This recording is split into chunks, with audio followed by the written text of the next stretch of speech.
Yai TV filɛba jama Mali kɔnɔ ani Mali kɔ kan aw bisimila an ka bidon kibaru kɔnɔ.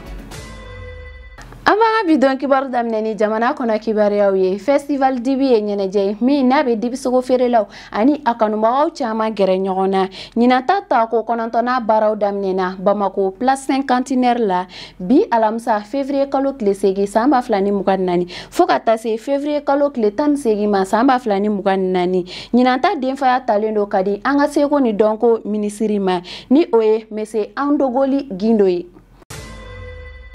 Amtani jamana ko kan ko kibaruyaw ye. Farafina danga kan bi alamisa février kalo tile 8 san 2024 farafina tile bi fɛ jamana ka jɛkulu CEDEAO be ɲɔgɔn ye la min bɛ tali kɛ Mali, Niger ani Burkina Faso bɔli la jɛkulu kɔnɔ o kɔlɔlɔw kan ka fara Senegali jamana politiki ko kan o jamana kuntigi sigi kalafili bɔle a dɔgɔkɔrɔ.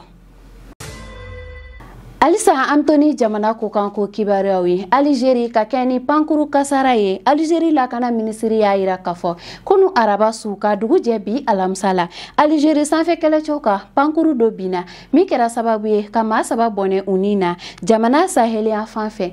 Ni lase kɛra bi alamisa février kalo tile 8 san 2024.